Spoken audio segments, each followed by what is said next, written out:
Salam əziz şagirdlər. Bir məchullu tənliklər və məsələlər mövzusu üzrə yolumuza davam edirik. Dim toplusu üzrə 152-ci testdən 190-cı testə qədər tapşırıqların izahını sizə təqdim edirəm. Çox sadə və yadda qalan şəkildə izah edəcəyəm. Hazırsınızsa başlayaq. 153-cü test. 153-də x kvadrata çıx px üstəgəl 14 bərabərdir 0 tənliyinin x1 və x2 kökləri üçün Viet teoremini yazaq. Bunun üçün Viet teoreminə görə köklərin cəmi əks işarə ilə götürülmüş ikinci əmsal, yəni p, köklərin hasili isə sərbəst həddə bərabərdir, yəni 14-ə bərabərdir. Şərt bizə verilib x1 vur x2-nin kvadratı bərabərdir 28-ə. Onda burada x1 vur x2-ni yerinə qoysaq, yəni bu bərabərliyi belə yazıb, x1 vur x2-nin yerinə 14 yazsaq, 14 vur x2 bərabərdir 28. Buradan da alırıq ki, x2 bərabərdir 2. x2 2-dirsə, x1 vur x2'nin 14 olduğunu bilərək, onda x1 vur 2 bərabərdir 14. Buradan da x1 bərabərdir 7 olduğunu alarıq. P isə nə idi? P isə şərti Viet teoreminə görə x1 üstəgəl x2'dir. Yəni 7 üstəgəl 2, 9'dur. Bizdən istəyir x1'in kvadratı, yəni 7'nin kvadratı, çıxılsın x2'nin kvadratı, yəni 2'nin kvadratı, üstəgəl P'dəki 9 tapdıq. 49 çıx 4, üstəgəl 9. Bu isə bizə verir 54'ü. Deməli, cavab burada oldu 54. 154'də yenə də Viet teoremini yazaq. O tənliyi üçün x1 üstəgəl x2 bərabərdir 6'ya, x1 vur x2 bərabərdir q-ya. Bu Viet teoreminə görə və bizə deyir ki, bu tənliyin köklərinin hər birindən 3 vahid böyük olan. Deməli, x1-dən 3 vahid böyük olan olar x1 plus 3, x2-dən də 3 vahid böyük olan olar x2 plus 3. Bu ədədlərin hasili, yəni bu hasil 34'ə bərabərdir. Və q-nü tapmaq tələb olunur. Q-nü tapaq. Mötərizəni vuraq, açaq. x1, x2, üstəgəl 3x1, üstəgəl 3x2, üstəgəl 9. Bərabərdir 34'ə. x1 vur x2 q-dür. Q üstəgəl. Bu iki dənədə isə 2 toplanandan isə 3'ü mötərizə xaricinə çıxartaq. Mötərizənin içində qalar x1 üstəgəl x2, üstəgəl 9 bərabərdir 34'ə. Viet teoreminə görə x1 üstəgəl x2 6'dır. Deməli, bu mötərizənin yerinə 6 yazsaq, alaraq q üstəgəl 3 vur 6, üstəgəl 9 bərabərdir 34'ə. Yəni, q üstəgəl 18 üstəgəl 9 elədi 27 bərabərdir 34. Buradan da q bərabərdir 34 çıx 27, yəni 7. Deməli, cavab burada oldu 7. 155-ci test. Tənliyə fikir versək, buradan 6'nı mötərizə xaricinə çıxartaq. 155'dir. Hətta modulunu da xaricinə çıxartaq bilərik. Müsbət ədəddir. 6 vurulsun. Modulda x plus 6 çıxılsın. Bu moduldan isə 2'ni çıxartaq modulun xaricinə. 2 vurulsun. X plus 6 bərabərdir 72. Buradan da modulda x plus 6'nı mötərizə xaricinə çıxartsaq, içəridə 6 minus 2 qalar ki, onda cavabı 4'dür. Yəni, bu 4 vurulsun modulda x plus 6 deməkdir. Bu bərabərdir 72. İndi hər iki tərəfi 4'ə bölsək, alaraq modulda x plus 6 bərabərdir 18'ə. Buradan isə x plus 6 ya mənfi 18'dir və ya müsbət 18'dir. Mənfi 18'ə bərabər etdikdə mənfi 18 çıx 6, mənfi 24. Buradan isə 18 çıx 6, müsbət 12. Və bu böyük kökü ilə kiçik kökünün fərqini istəyir. Deməli, 12 çıx mənfi 24. Bu isə elə 12 üstəgəl 24 deməkdir. Bunun da cavabı elədir 36. Yəni, cavab 36. 156. Test. Tənasübdür. Amma bu tənliyin fikir versək, sağ və sol tərəfdəki kəsirlərin məxrəcləri eynidir. Əgər məxrəclər eynidirsə, deməli surətləri də bərabərləşdirib bu tənliyi asanlıqla həll etmək olar. Bir şərtlə ki, dəyişənin mümkün qiymətlərini nəzərə alaq. Yəni burada x plus 10 məxrəcdə olduğu üçün o 0 ola bilməz. Yəni x mənfi 10 ola bilməz. Bax, bu oldu dəyişənin mümkün qiymətləri. Onda surətləri bərabərləşdirsək, x kvadrat üstəyə 8x bərabərdir 20 alarıq. 20-ni köçürdək bərabərliyin digər tərəfinə və alınmış kvadrat tənliyi həll edək. Qısqırmanla da həll etmək olar. Vietlə də, vuruqları ayırmaqla da. Bu tənliyin köklərindən biri mənfi 10'dur. Yəni x1 bərabərdir mənfi 10. x2 isə bərabərdir müsbət 2. Lakin mənfi 10 kənar kökdür. Çünki məxrəci sıfıra çevirir. Deməli, bu tənliyi mənasız eləyir.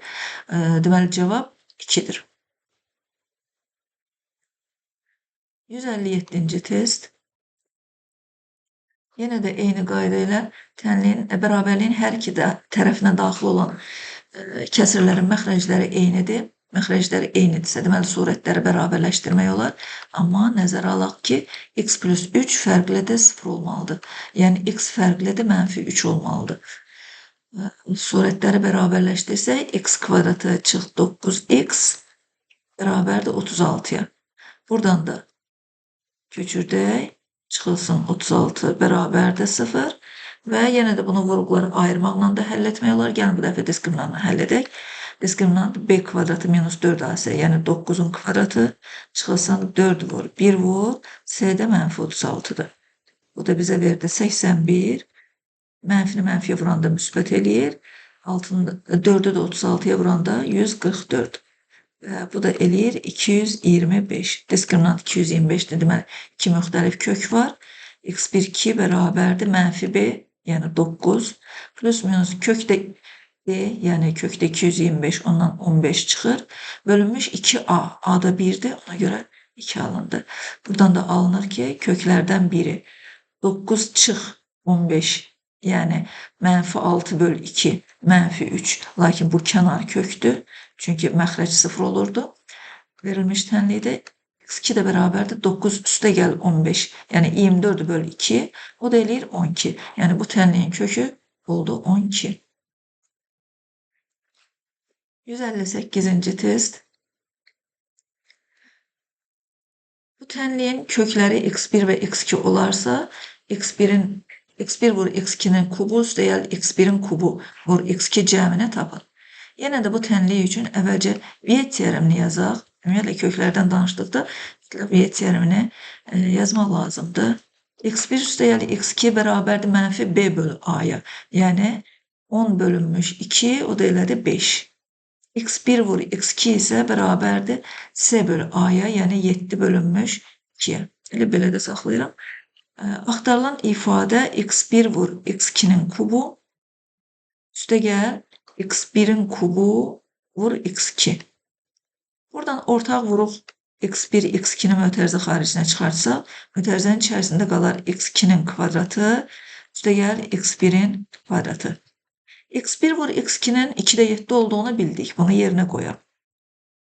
x1'in kvadratı üstə gəl x2'nin kvadratının yerinə isə x1 üstə gəl x2 mötərizənin kvadratı çıxılsın 2x1, x2 yazmaq olar.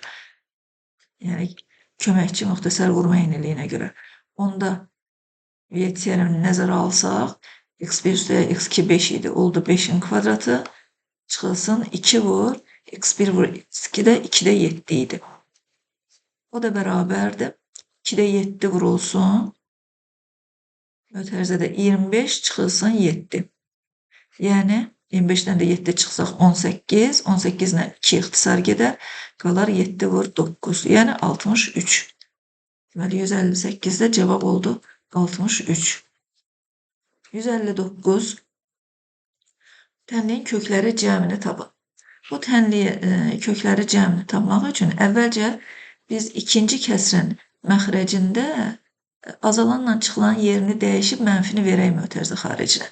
Yəni, kəsrin qarşısına daha doğrusu. 159-da biz belə yaza bilərik tənliyi. Birinci kəsri olduğu kimi saxlayıram. Hətta burada mötərizə xaricinə də çıxartmaq olardı, ehtiyac yoxdur amma. 3y. İkinci kəsrin məxrəcində azalanla çıxılanın yerini dəyişib, alınmış mənfini kəsrin qarşısına verirəm. Onda kəsrin qarşısındakı üstəgəl işarəsi çıxma işarəsinə çevrilir. Surətdə isə 8y çıx 10 idi.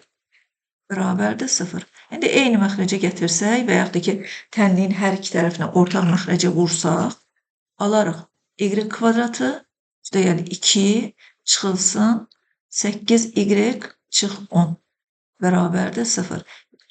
Bilirik ki, məxrəcdə dəyişən varsa mütləq məxrəci sıfırdan fərqli etmək lazımdır. Yəni y kvadratı çıx 3y fərqli də 0 olmalıdır. Bax, bu dəyişənin mümkün qiymətləridir. Yəni, buradan da alırıq ki, y vurulsun y minus 3 fərqli də 0 olmalıdır. Y sıfırdan fərqli və y 3-dən fərqli olmalıdır. İndi isə bu tənliyi həll edək. Mötərizəni açsaq, y kvadratı çıx 8y, burada üstəgəl 10 olacaq, o da bizə verir üstəgəl 12, bərabərdə 0. Yenə də bunu diskriminantla həll etmək olar və yaxud da ki, vuruqlara ayırmaqla, mən vuruqlara ayırım. Y minus 6, y minus 2 bərabərdir 0. Köklərdən biri 6, digəri isə 2-dir. Və bizdən də köklər cəmini istəyir. 6 üstəgəl 2, 8. Cavab burada oldu 8. 160-cı məsələ ətraflı yazılı cavab tələb olunan tapşırıqlara aiddir. Deməli, burada şəhərdən kəndə qədər olan məsafəni avtobus 1,8 saata, minik avtomobili isə 0,8 saata gedir. Gəlin bu tip məsələlərdə biz belə bir cədvəli quraq və belə bir cədvəllə rahat bu məsələləri həll etmək olar. Deməli, avtobus və minik avtomobili üçün bütün yol düsturlarında, yol məsələlərində S və T bizə lazım olur. Həmin məsafəni avtobus 1,8 saata gedir. Bilir ki, tez zamanı bildirir. Zaman və sürəti S isə gedilən yolun uzunluğunu bildirir. Deməli, avtobus 1,8 saata, minik avtomobili isə 0,8 saata gedir. Avtobusun sürətinin minik avtomobilinin sürətindən 50 km/saat az olduğunu bilərək avtobusun sürətini tapın. Gəlin biz avtobusun, yəni axtarılan bir x deyək, avtobusun sürətinə x deyək. Onda şərtə görə minik avtomobilinin sürəti bundan 50 çox olar. 50 km/saat çox olar. Yəni, olar x plus 50. Bilirik ki, S-i tapmaq üçün V-ni T-yə vurmaq lazımdır. Deməli, onda avtobusun getdiyi yolun uzunluğu 1,8 vur x-dır. Minik avtomobilinin getdiyi yolun uzunluğu 0,8 vurulsun x plus 50-dir. Hər ikisi eyni yolu getdiyindən, onda bunlar arasında bərabərdir qoya bilərik. Alınmış tənliyi həll eləyək. Mötərizəni açsaq və məchulları bir tərəfə, məlumları digər tərəfə köçürsək, alaraq ki, 1,8x çıxılsın 0,8x, yəni 1x bərabərdir 40-a. X isə elə avtobusun sürətini bildirirdi. Avtobusun sürəti 40 km/saatdır. 61-ci məsələ. 61-ci məsələni mağazada 64 ədəd müxtəlif həcmli 2 növ çaydan var. 61. Kiçik çaydan böyük çaydandan, deməli, burada kiçik çaydan olsun, burada da böyük çaydan olsun. Onun haqqında məlumatları yazarıq. Bizdən nəyi soruşur? Kiçik çaydanın biri neçəyədir? Və bizə verib ki, kiçik çaydan böyük çaydandan 1 manat ucuzdur. Gəlin onda kiçik çaydana x deyək. Kiçik çaydanın qiyməti olsun x manat.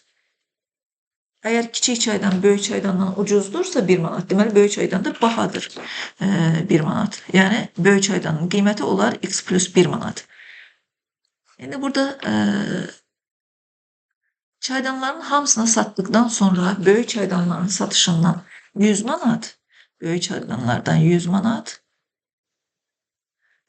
kiçik çaydanların satışından isə 36 manat əldə edilmişdir. Onda sayı tapmaq üçün biz təbii ki 36-nı x-a bölürük, 36 manatı x-a bölürük. Böyük çaydanlardan isə sayını tapmaq üçün 100'ü bölürük x plus 1'ə və şərtə görə cəmi 64 ədəd çaydan var. Ona görə tənliyimiz belə olar. 36 bölünmüş x üstəgəl 100 bölünmüş x plus 1 bərabərdir 64'ə. Bu tənliyi həll etmək üçün tənliyin hər iki tərəfinə ortaq məxrəcə vuraq. Ortaq məxrəcdə x vurulsun x plus 1'dir. Tənliyin hər tərəfinə vururuq. X vurulsun x plus 1'ə. Onda birinci kəsri vuranda x'lar ixtisar gedər, qalar 36 vurulsun x plus 1 üstəgəl. İkinci kəsri vursaq x plus 1'lər gedər, qalar x. 64'ü isə hər ikisinə vururuq. 64x vurulsun x plus 1. Mötərizələri açaq. Buradan 36x, burada da 100x var. Oldu 136x. Üstəgəl, burada da 36. Bərabərdir 64x kvadratı. Üstəgəl 64x. İndi kvadrat tənliyə getiririk. Hamısını köçürdürük bərabərliyin bir tərəfinə. Yəni biz sol tərəfə köçürdük. 64x kvadratı 136x'i 64x'in yanına keçirsək, olar 64x çıxılsın 136x. 136'dan da 64 çıxanda qalar 72. 72x çıxılsın 36. Bərabərdir 0. Əgər tənliyin bütün əmsalları eyni bir ədədə bölünürsə, onu bölə bilərik. Yəni bu tənliyin hər tərəfini neçəyə bölə bilərik? 4'ə bölə bilərik. 4'ə bölsək, daha kiçik əmsallara gedərik. 16x kvadratı çıxılsın 18x çıxılsın 9 bərabərdə 0. Diskriminantla və yaxud D1 ilə bu tənliyi həll edə bilərik. Gəlin D1 ilə eləyək. D1 bərabərdir B bölü 2'nin kvadratı minus AC. B 18'dir. 18'in yarısı 9. 9'un kvadratı 81. A 16'dır. C də mənfi 9'dur. Vursaq alarıq 144. Bu da bizə verir 225'i. Onda x1 2 bərabərdir. Mənfi B bölü 2 plus minus kökdə D1 bölünmüş A. Yəni məxrəcdə 16, surətdə isə 9 plus minus kökdə 225 də 15'i verir. Buradan da alaraq ki x1 bərabərdir. 9 üstəgəl 15, 24, 24 bölü 16 eləyər 3 bölü 2. İkinci kəsir isə mənfi alınır. Mənfi 6 bölü 16. Bu mənfi olduğu üçün kənar kökdür. Çünki söhbət kiçik çaydanın qiymətindən gedir. Deməli 2'də 3, yəni 1,5. Kiçik çaydanın biri 1,5 manatdır. 162. test. 162'də birinci hovuzda 200 kubmetr, digərində isə 112 kubmetr su var. Birinci hovuzdan ikinci hovuza nisbətən saatda 22 kubmetr çox su boşaldılarsa, neçə saatdan sonra hər iki hovuzdakı suyun həcmi eyni olar. Birinci hovuzda 200 kubmetr, ikinci hovuzda isə 112 kubmetr su varsa, deməli onda bunların fərqi 200 çıxılsın 112, bu 88 kubmetrdir. Yəni bunlar arasında su fərqi 88 kubmetrdir. Və saatda 22 kubmetr çox su boşaldılırsa, elə biz 88-i 22-yə bölə bilərik. Cavab eləyir 4.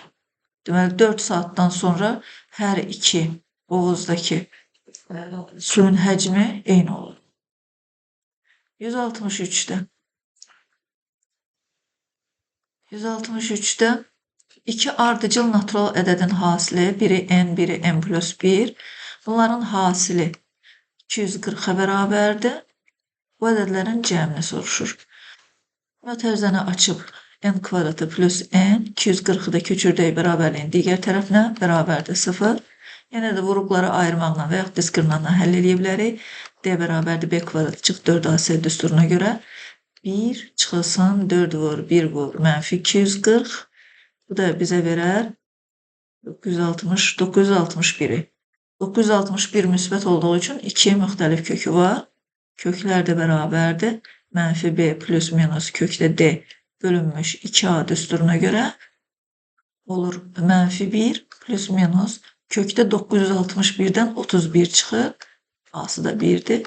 Buradan da alınır ki köklərdən biri n1 mənfi 1 çıx 31, yəni mənfi 32 böl 2 eləyir mənfi 16. Bu kənar kökdür. Çünki bizə natural ədədlər demişdi. N natural ədəd olmalıdır. N2 isə mənfi 1 üstəyəl 31 bu eləyir 30. 30 böl 2-də elə də 15. Deməli bu ədədlərdən biri 15'dir. Digəri isə n plus 1 16'dır. Bunların da cəmi elə də 31. Burada cəm 31. 164'də iki ardıcıl natural ədədin hasili 132'ye bərabərdir. Eyni qayda ilə deməli n vurulsun n plus 1 bərabərdir 132'ye n kvadratı plus n çıx 132 bərabərdir 0'a. Buradan da alırıq ki köklərdən biri mənfi 12, n2 isə bərabərdir müsbət 11'dir. Mənfi 12 kənar kökdür. Deməli köklərdən biri 11, n 11'dir. Onda digəri də 12 olar. Və bizə də bu ədədlərin cəmini soruşur. 11 üstəyəl 12 elə də 23. Yəni cavab 23'dür. 165. test. Ana qızından 3 dəfə böyükdür. Deməli, ana və qızdan söhbət gedir. İndi əgər qızın x yaşı varsa, onda ananın 3 dəfə çox, yəni 3x yaşı olar. 10 il sonra hər birinin yaşının üzərinə 10 yaş əlavə olunur. Onda ananın 3x plus 10, qızın isə x plus 10 yaşı olur. Və şərtə görə ana qızından 2 dəfə böyük olacaq. Yəni bu 2 dəfə böyük. Onda tənliyimiz belə olar. Ananın yaşı bərabərdir 2 vurulsun qızın yaşı. Və bu tənliyi də mötərizələri açıb məchulları bir tərəfə, məlumları digər tərəfə köçürtsək, alarıq ki 3x çıx 2x, yəni x bərabərdir 20 çıx 10, yəni 10. X biz qızın yaşına demişdik. Deməli qızın 10 yaşı var. Onda ananın 3 vur 10, yəni 30 yaşı olar. Ananın indi 30 yaşı var. 166-cı məsələ. Yenə də ana qızından 3 dəfə böyükdür. Yenə eyni cür yazaq. Ana, qız, indi qızın yaşına x deyək, onda ananın 3x yaşı olar. 9 il sonra hər birinin yaşının üzərinə 9 il əlavə olunur. 3x üstəyəl 9, burada da x plus 9. Ana qızından 2 dəfə böyük olacaq. Ana qızından 2 dəfə böyükdürsə, onda tənliyimiz olar 3x plus 9 bərabərdir 2 vurulsun x plus 9. Yenə də mötərizələri açıb məchulları bir tərəfə, məlumları digər tərəfə köçürsək, 3x çıx 2x bərabərdir 18 çıx 9. Buradan da alarıq ki, x bərabərdir 9. Yəni qızın 9 yaşı var. Qızın əgər 9 yaşı varsa, onda ananın da 3 vur 9, yəni 27 yaşı olar. Burada cavab 27. 167-ci sual. İki müsbət ədəddən biri digərindən 5 dəfə böyükdür. Deməli, kiçiyinə x deyək, onda böyüyü 5x olar və burada x müsbətdir. Bu ədədlərin hasili 80-ə bərabərdir. Bu ədədlərin hasili, yəni x vurulsun 5x bərabərdir 80-ə. Yəni 5x kvadratı bərabərdir 80-dirsə, hər tərəfi 5'e bölsək, x kvadratı bərabərdir 16. Buradan da x bərabərdir müsbət mənfi 4. Amma bizə deyirdi ki, x müsbət ədəddir. Deməli, x müsbət 4'dür. Yəni, kiçik ədəd 4'dür. Onda böyük ədəd bundan 5 dəfə böyük. Yəni, 5 vur 4, 20 olar. Cavab 20'dir. Şöyle bax, burada diqqətli olmaq lazımdır. Bəzən x-i tapıb, elə ədədlərdən birini tapıb cavab kimi götürürlər və burada da səhvə yol vermiş olurlar. Əsas suala fikir vermək lazımdır ki, nəyi soruşurdu? Böyük ədədir. Ona görə cavab 20. 168-ci. 168-də iki müsbət ədəddən biri digərindən 10 vahid kiçikdir. Kiçik ədədi soruşur. Yenə kiçik ədədə x desək, onda böyük ədəd bundan 10 vahid böyük olar. X plus 10. Və bu ədədlərin hasili 75'e bərabərdir. Yenə də deyək ki, x müsbət ədəddir. Bu ədədlərin hasili 75 desə, deməli x vurulsun x plus 10 bərabərdir 75. Bu tənliyi mötərizəni açıb 75'i də digər tərəfə köçürdək və alınmış kvadrat tənliyi həll eləyək. Köklərdən birini alırıq 5, digərini isə alırıq mənfi 15. Lakin ədəd müsbət olduğundan biz mənfi 15'i kənar kök kimi getiririk. Deməli, kiçik ədəd 5'dir, onda böyük ədəd x plus 10, yəni 15 olar. Amma bizdən kiçik ədədi soruşur, ona görə cavab 5 götürməliyik. 169-cu. Lalə anadan olanda Oqtayın 3 yaşı var idi. O demək istəyir ki, Lalə Oqtaydan 3 yaş kiçikdir. Lalə, Oqtay. Neçə ildən sonra Lalənin yaşının Oqtayın yaşına nisbəti 5/6 olar. Gəlin belə deyək. Deməli, anadan olanda Lalənin 0 yaşı, Oqtayın isə 3 yaşı var idi. X il sonra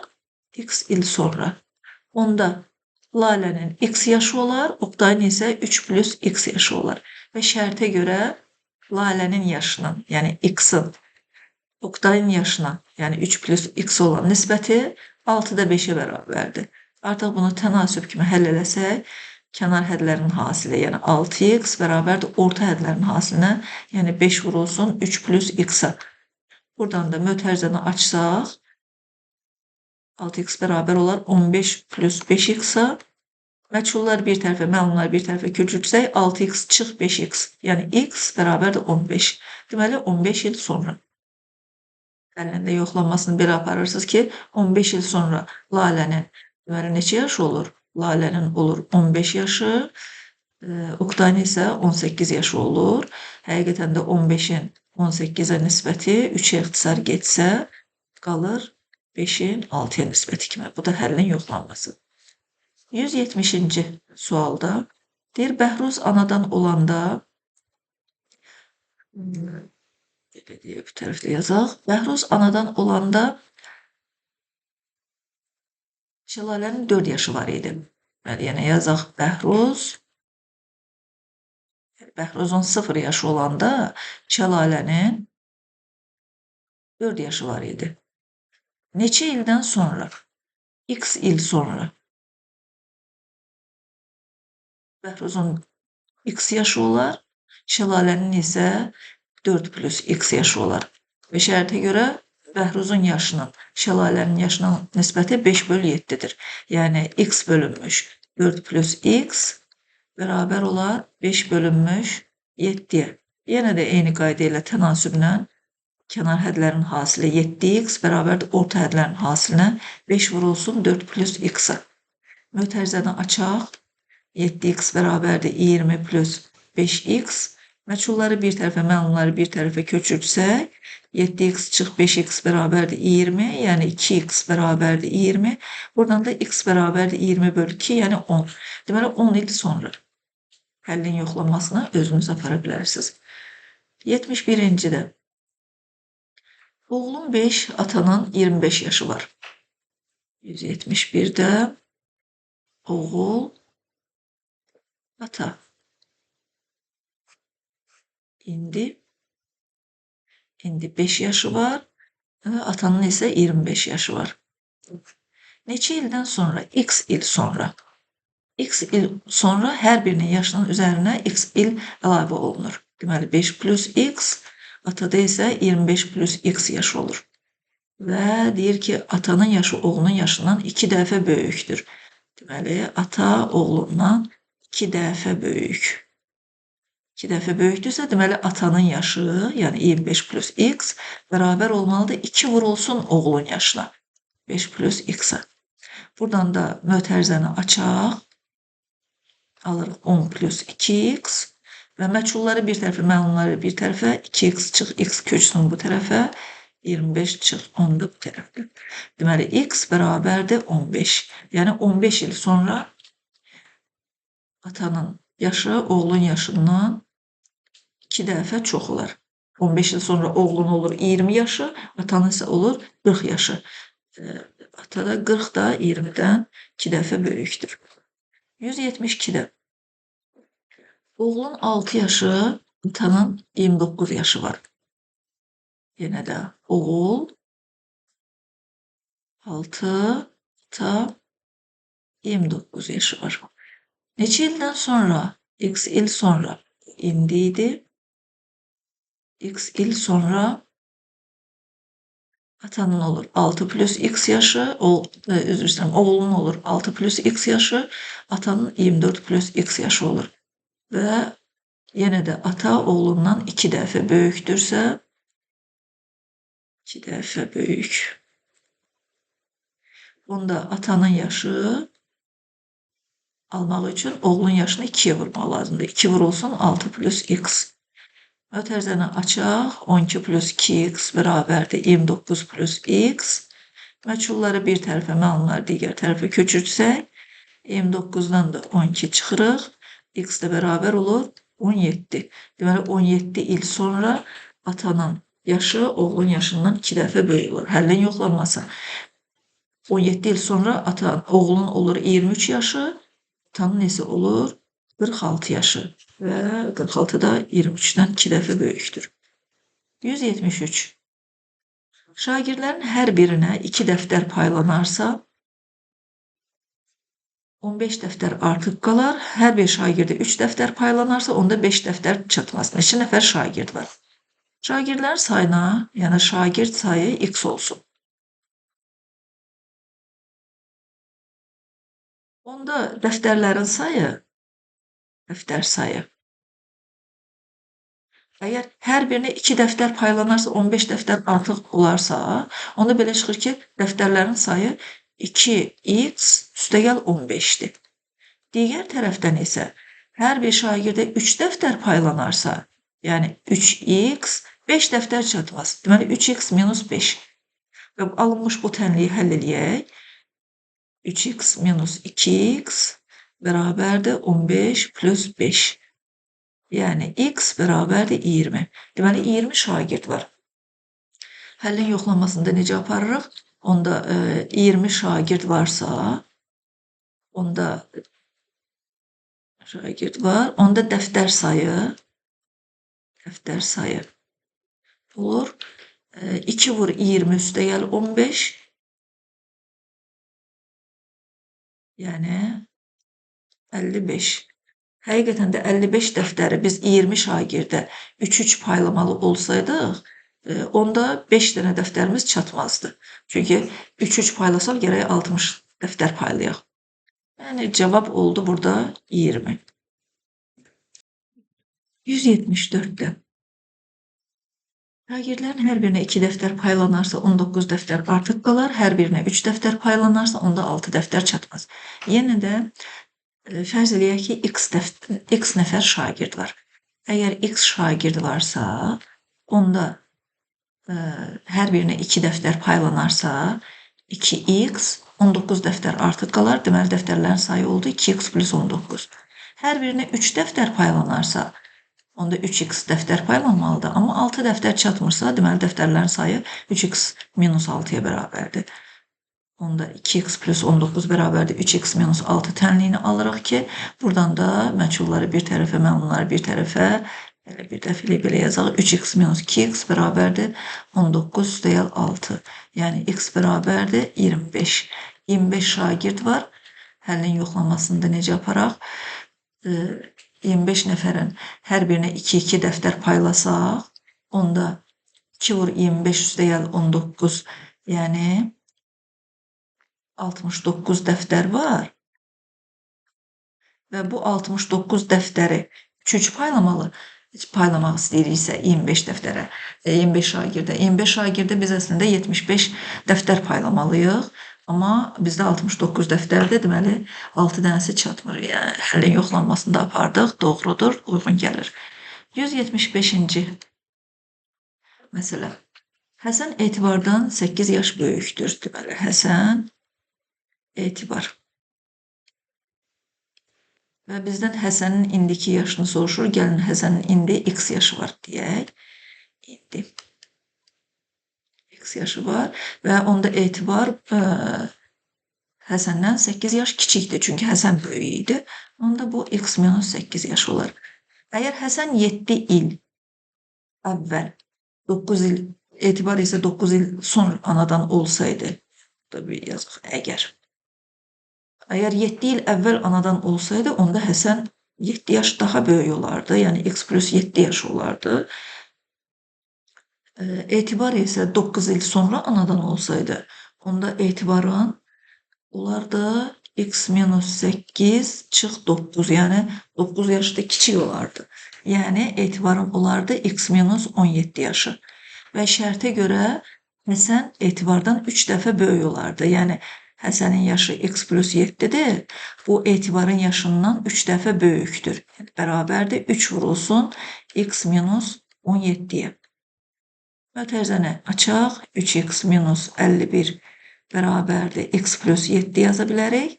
Və məchulları bir tərəfə, məmnunları digər tərəfə köçürtsək, 2x bərabərdir 51 üstəyəl 7, yəni 58. Onda x də bərabərdir 29.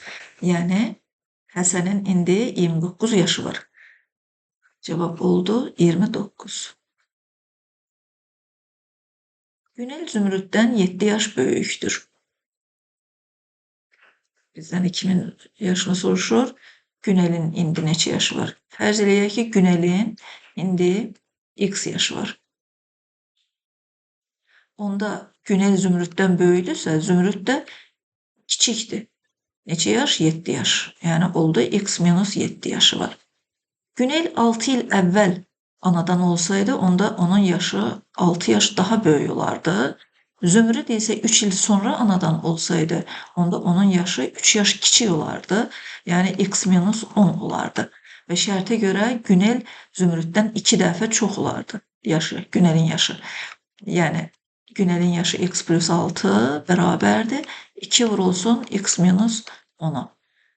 Buradan da mötərizəni açsaq 2x minus 20 bərabərdir x plus 6. 2x minus x, yəni x bərabərdir 6 üstəyəl 20, yəni 26. Deməli, Günelin 26 yaşı var. 177-ci. 870 kürəni sıraları elə düzmək lazımdır ki, hər sırada olan kürələrin sayı sıraların sayından bir vahid az olsun. Sıraların sayını tapın. Sıra sayına x deyək. Sıra sayı x olarsa, onda hər sıradakı küre sayı olar x minus 1. Onda bütün kürələrin sayı olar x vurulsun x minus 1. Şərtə görə bu 870'e bərabərdir.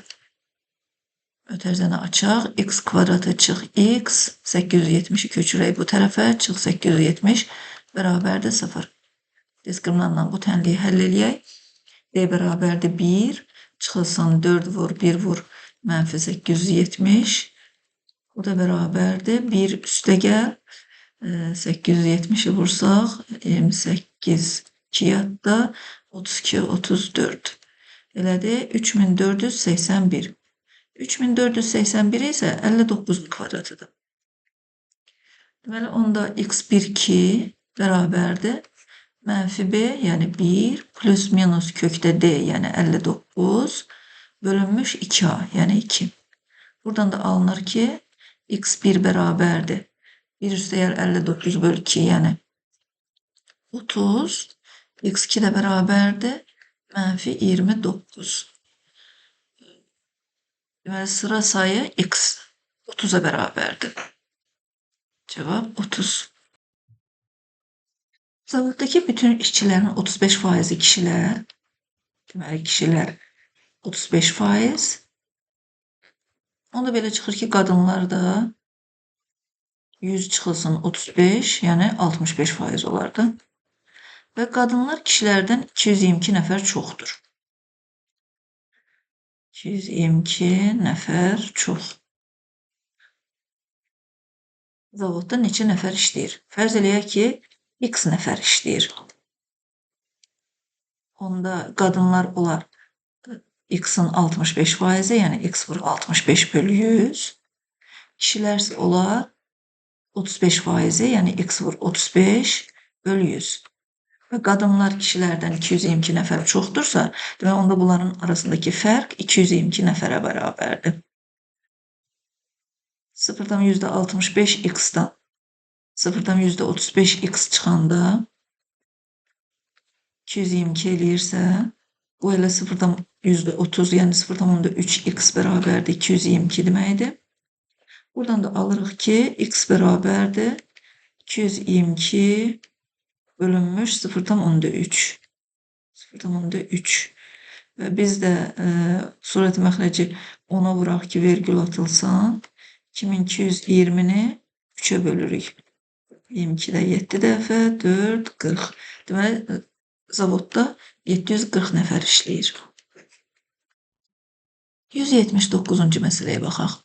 Düzxətli yol boyunca 99 ağac əkilmişdir. Hər qonşu iki ağac arasındakı məsafələr bərabərdir. Yəni, bu məsafələr bərabərdir. A birinci, B sonuncu ağac və C onlar arasındakı ağaclardan biridir. Belə deyək, bu A'dır, bu B'dir, bu da C'dir. C ağacından olan məsafəsinin B ağacına olan məsafəsinə nisbəti 3/4 kimidir. Yəni, bura 3K'dır, bura isə 4K'dır. Deməli, ümumi məsafə 7K'dır. Buna görə C ağacı A'dan başlayaraq neçənci ağacdır? Şolar fikir verək ki, əgər burada 3 ağac bastırılarsa, 3 ağacda 2 arab olur. 4-cü ağacı da bastırsaq, onda 3 ara olur. Yəni, ağacların sayı ara sayından 1 artıqdır. Onda belə çıxır ki, 99 ağac əkilibsə, 99 ağac, bu elə ara sayı üstəgəl 1 deməkdir. Ara sayı da oldu 7K. Bu 7K plus 1'dir. Deməli, onda 7K bərabərdir 98'ə. K da bərabərdir 14'ə. K 14'dürsə, deməli, buradakı ara oldu 3 vur 14. Yəni, 42. Buradakı isə oldu 4 vur 14, yəni 56. Burada 42 ara varsa, onda biz dedik ağacların sayı ara sayından 1 artıqdır. Onda C 42 plus 1, yəni 43-cü ağacdır. Yəni burada oldu cavab 43. 180-ci test. 180-ci testdə deyir ki, 11-ci sinif şagirdlərinin hər biri digərlərinə hədiyyə verməsi üçün 600 hədiyyə lazım olduğunu bilərək şagirdlərin sayını tapın. Şagirdlərin sayı, şagird sayı x olsun. Onda hər bir şagird özündən başqa digər şagirdlərin hər biri üçün, yəni x-1 hədiyyə hazırlamalıdır. Əgər hər bir şagird x-1 hədiyyə və şagirdlərin sayı x-dırsa, paylanılan bütün hədiyyələrin sayı x vurulsun x-1 olar. Və şərtə görə bu da 600-ə bərabərdir. Alınmış bu tənliyi həll edək. X kvadratı minus x bərabərdir 600. Oradan 600'ü də bir dəfəlik keçirdək bu tərəfə. X kvadratı çıx, x çıx 600 bərabərdir 0. Diskriminantla b'nin kvadratı 1. Çıxılsın 4ac olar. Üstə gəl 2400. 2400 1 eləyir cəm. Bu da neçənin kvadratıdır? 49'un kvadratıdır. Onda x1 2 bərabərdir. 1 plus minus 49 bölünmüş 2. Buradan alaraq ki, köklərdən biri mənfi 24'dür, bu kənar kökdür, çünki say natural olmalıdır. İkincisi isə 25'dir. Deməli, burada 25 şagird var imiş. 181. İsmət kitabı hər gün eyni sayda səhifə oxumaqla 15 günə bitirməli idi. Fərz eləyək ki, hər gün x səhifə oxuyur və əgər bunu 15 günə bitirirsə, deməli onda kitabdakı səhifələrin ümumi sayı 15 vurulsun x səhifədir.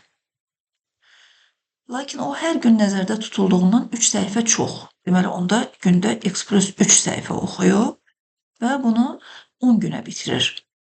10 günə bitirirsə, deməli onda ümumi səhifələrin sayı 10 vurulsun x plus 3'ə bərabərdir. Söhbət eyni bir kitabdan getdiyi üçün, deməli 15x bərabərdir 10 vurulsun x plus 3'ə. Və bu tənliyi həll eləyək. 15x bərabərdir 10x üstə gəl 30. Buradan 15x çıx 10x, yəni 5x bərabərdir 30. X də bərabərdir 6'ya. X 6'dırsa, deməli o gündə 6 səhifə oxumaqla 15 günə bitirirdisə, kitabın 15 vurulsun 6, 90 səhifəsi var imiş. Yəni cavab 90. İki fəhlə birlikdə müəyyən işi 8 saata yerinə yetirir. Birinci fəhlə təklikdə bütün işi ikincidən 12 saat az vaxt sərf edir. Belə deyək, birinci fəhlə, ikinci fəhlə, burada yazaq tam iş. Burada da vahid zamanda görülən iş saatlısa, deməli 1 saata. 1 saata görülən iş. Birinci fəhlə təklikdə bu işi ikincidən 12 saat az vaxt sərf eləyirsə, onda gəlin birinci fəhləni istədiyi üçün birinci fəhlə fərz eləyək ki, x saatı görür bu işi. Onda ikinci fəhlə bundan 12 saat çox, yəni x plus 12 saata görər. Əgər tam işi x saata görürsə, onda 1 saata işin x-də bir hissəsini, əgər tam işi x plus 12 saata görürsə, 1 saata işin x plus 12'də bir hissəsini görər.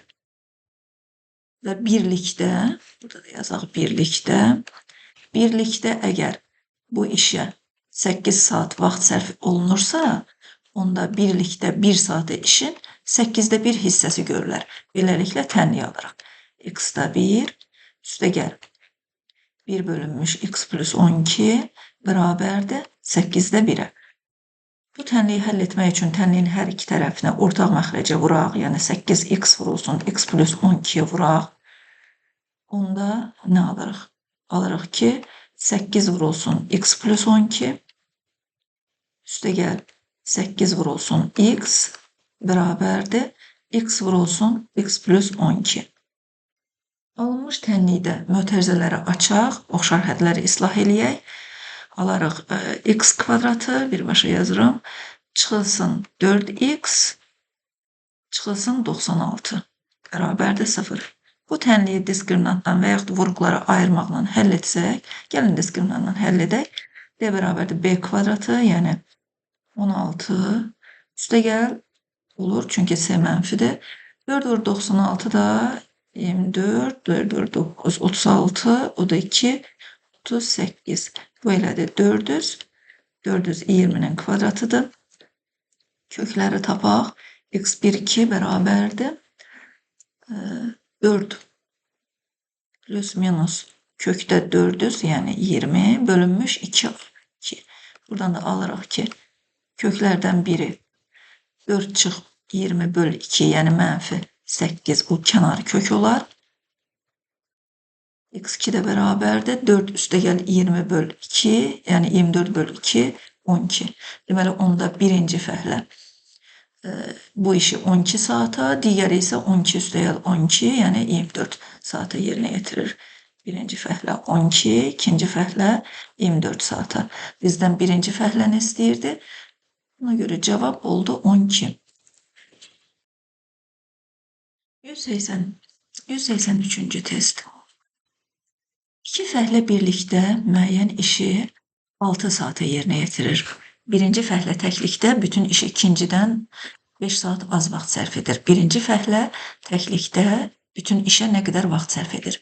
Deməli, birinci fəhlə, ikinci fəhlə, burada yazaq tam iş. Burada da yazaq vahid zamanda görülən zaman saatdırsa, deməli 1 saata görülən iş. Şərtə görə birinci fəhləni istəyir bizdən, onda gəlin birinci fəhləyə x deyək. Birinci fəhlə ikincidən 5 saat az vaxt sərf edirsə, deməli ikinci fəhlə daha çox vaxt sərf edir.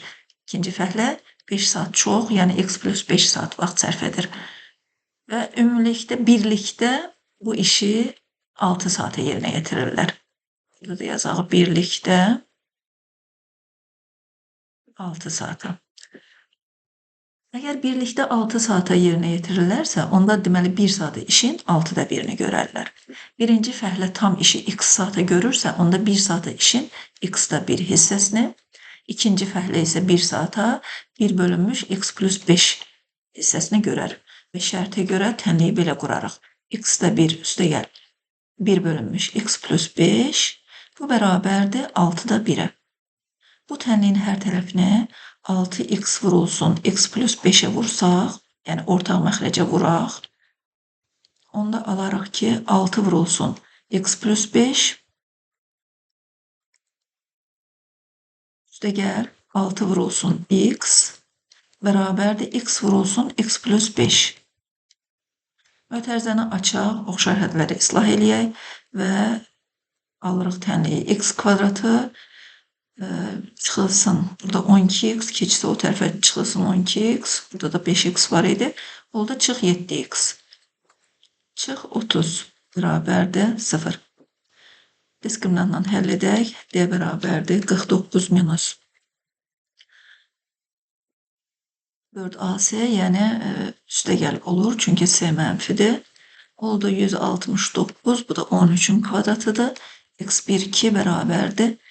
Mənfi B, yəni 7 plus minus kökdə 169, o da 13 verir, bölünmüş 2. Buradan da alırıq ki, x1 bərabərdir, 7 çıx 13 böl 2, yəni mənfi 3, bu kənar kök olar, müsbət olmalıdır. X2 bərabərdir, 7 üstəyər 13 böl 2, yəni 10. Deməli, birinci fəhlə bütün işə 10 saat vaxt sərf edir. Sən dördüncü məsələyə baxaq. 2 yeşikdən satılan 440 kiloqram meyvənin 20% almadır. Birinci yeşikdən 8% alma, ikinci yeşikdən 30% alma satılıbsa, ikinci yeşikdən neçə kiloqram alma meyvə satılıb? Fərz eləyək ki, meyvə birinci yeşikdən və ikinci yeşikdə. İkincini soruşur, ona görə ikinciyə x deyək. Fərz eləyək ki, x2 ikinci yeşikdən x kiloqram meyvə satılıb. Onda birinci yeşikdən ümumi 440 olduğu üçün 440 çıxılsın x meyvə satılıb. Birinci yeşikdən 8% almadı. Yəni bu satılan meyvələrin birinci yeşikdən 8% almadır. Yəni 8% də %8 hissədir. 0'dan %8 vurulsun. 440 çıxılsın x. İkinci yeşikdən isə 30% alma satılıb. 30% də 0,30, yəni 0,3'dür. X alma satılıb. Və ümumi almaların kütləsi deyir 440 kiloqramın meyvənin 20% almadır. 440'ın da 20%'ni tapsaq, 20'yə vurub 100'ə bölsək, bu da bizə verər 88 kiloqramı. Yəni alma cəmi 88 kiloqram satılmışdır. Onda tənliyi belə qurarıq. 0,8 vurulsun. 440 çıxılsın x. Üstə gəl 0,3x bərabərdir 88'ə. Mötərizəni açaq. 0,8'i 440'a vursaq 35,2 çıxılsın 0,8x üstə gəl 0,3x bərabərdir 88. 0,3x'dən 0,8x'i çıxsaq 0,22x bərabərdir 88'dən də 35,2'ni çıxsaq qalar 52,8. Buradan da x'i tapmaq üçün 52,8'i bölməliyik 0,22'ye. Vergüldən sonraki rəqəmlərin sayını bərabərləşdirib vergülləri atsaq 52'nin içindeyim ki 2 dəfə 44 çıxdıq 8, 88'də 4 dəfə bu sıfırı da yazdıq. Oldu 240. Deməli biz elə axtarılana x demişdik. Yəni cavab 240 kiloqram.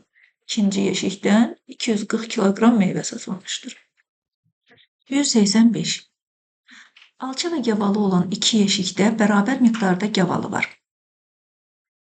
Birinci yeşikdəki gavalının 16%, ikinci yeşikdəki gavalının 30%'i satılmışdır. Fərz eləyək ki, birinci yeşikdə x, ikinci yeşikdə də x gavalı var.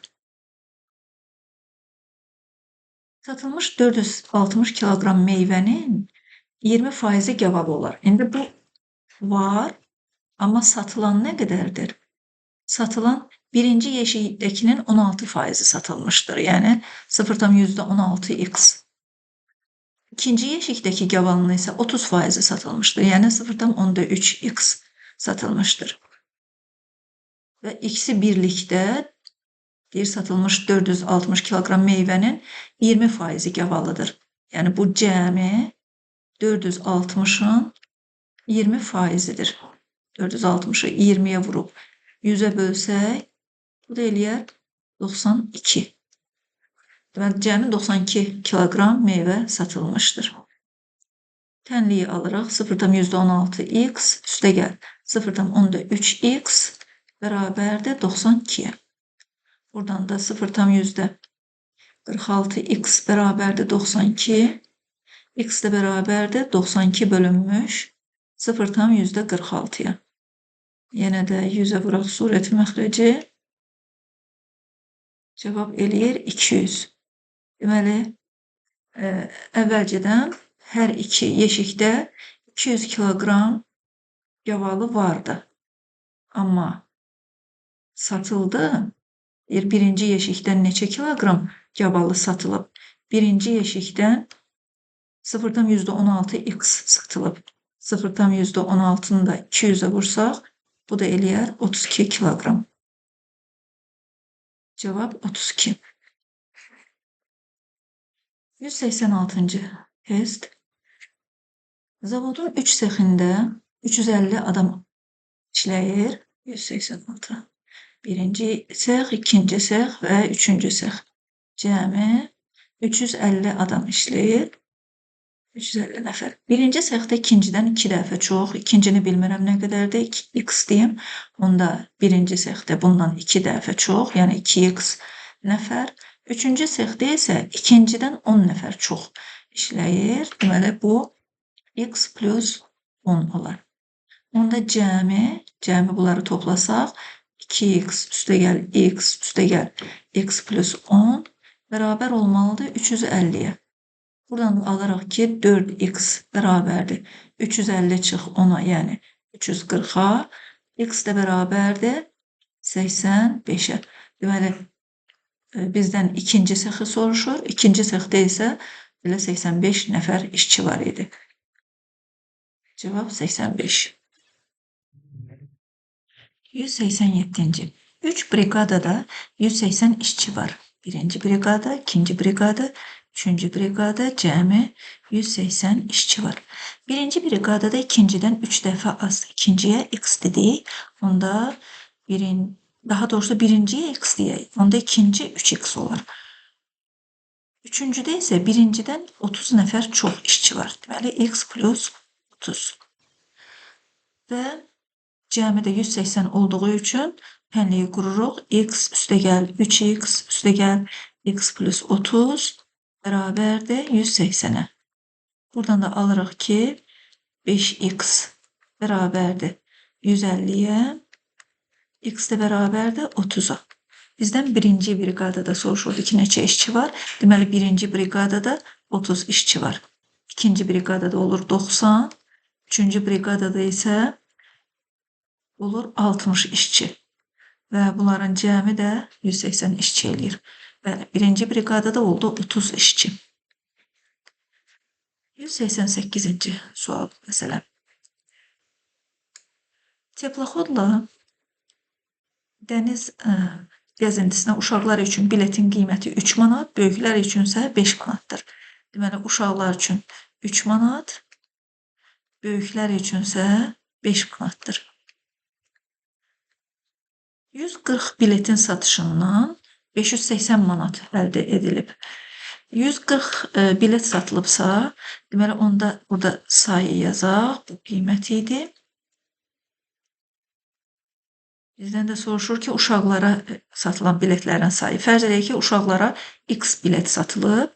Onda böyüklərə 140 çıxılsın x bilet satılar. Uşaqların biletlərinin pulu 3x manat eləyər. Böyüklərin biletlərinin pulu 5 vurulsun 140 çıxılsın x manat eləyər. Və bu cəmi 580 manatdır. Onda tənliyimiz belə olar. 3x üstəgəl 5 vurulsun 140 çıx x bərabərdir 580-ə.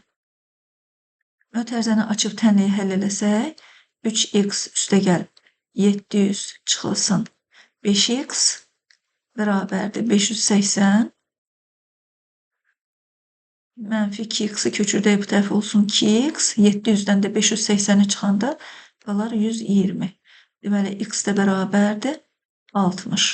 Yəni, uşaqlara 60 bilet satılıb. Onda belə çıxır ki, 60 bilet əgər uşaqlara satılıbsa, 80 bilet də böyüklər üçün satılıb. Yoxlayaq məsələnin həllini. 3-ü 60-a vuranda 180 manat, bu uşaqların bilet pulları. 5-i də 80-ə vuranda 400 manat və bunların cəmi həqiqətən 580 eləyir ki, bu da bizə şərtdə vermişdi. Yəni, cavab 60. 189-cu test. Teploxodla dəniz gəzintisinə uşaqlar üçün biletin qiyməti 3 manat, uşaqlar üçün 3 manatdır, böyüklər üçün isə 5 manatdır. 120 biletin satışından toplanan pul 440 manat olarsa, böyüklərə satılan biletlərin sayı nə qədərdir? Yəni, fərz eləyək ki, böyüklərə satılan biletlər x saydadır. Onda uşaqlar üçün 120 çıxılsın x bilet satılmış olar. Onda uşaqlara satılan biletlərin pulu, onlar 3 vurulsun 120 çıx x manat. Böyüklərə satılan biletlərin pulu isə 5 vurulsun x manat olar. Şərtə görə bu toplanan pul cəmi 440 manatdır. Onda tənliyi belə qurarıq. 3 vurulsun mötərizədə 120 çıx x üstəgəl 5x bərabərdir 440-a. Buradan mötərizəni açaq. 360 çıxılsın 3x üstəgəl 5x bərabərdir 440. Buradan da 2x bərabərdir 440 çıx 360, yəni 80. Deməli, x də bərabərdir 80 bölü 2, yəni 40. Deməli, böyüklərə satılan biletlərin sayı 40 ədəddir. 190-cı test. 3 eyni ölçülü düzbucaqlı formasında çərçivənin birləşməsindən ibarət üçlü çərçivənin uzunluğu 76 santimetrdir. Hər düzbucaqlı çərçivənin uzunluğu enindən 8 santimetr çoxdur. Fərz eləyək ki, düzbucaqlının eni x santimetrdir. Onda uzunluq olar x plus 8 santimetr. Bu üçlü çərçivənin ümumi sahəsini tapın. İndi şəklə fikir versək, bu dediyimiz kimi bu düzbucaqlının eni x-dır, uzunluğu isə x plus 8-dir. 3 eyni düzbucaqlıdır. Buradakı buradan bura qədər olan hissə növbəti düzbucaqlının enidir, o da x-dır. Üçüncüsü isə yenə uzunluqdur, x plus 8-dir. Deməli, onda tənliyimiz belə olar. X plus 8 üstəgəl x, üstəgəl x plus 8 bərabərdir 76-ya. Buradan isə 3x üstəgəl 16 bərabərdir 76, yəni 3x bərabərdir 76 çıx 16, o da bizə verər 60-ı. Deməli, x bərabərdir 20-yə. Yəni, həmin düzbucaqlının eni 20-dir, uzunluğu isə 20 üstəgəl 8, yəni 28-dir. Onda bir düzbucaqlının sahəsi olar n vurulsun uzunluq, yəni 20 vur 28, bu da bizə verər 560'ı. Bu üçlü çərçivə isə, üçlü çərçivənin sahəsi isə S çərçivə. Olar 3 vurulsun 560. Bu da eləyir 1680 kvadrat santimetr. Burada da kvadrat santimetr idi. Deməli, cavab oldu 1680 kvadrat santimetr. Beləliklə, bir məchullu tənliklər və məsələlər mövzusunda olan bütün testlərin izahını tamamladıq. Güman edirəm ki, faydalı oldu. Kanala abunə olmağı, bəyənməyi və şərh yazmağı unutmayın. Təşəkkür edirəm. Sağ olun.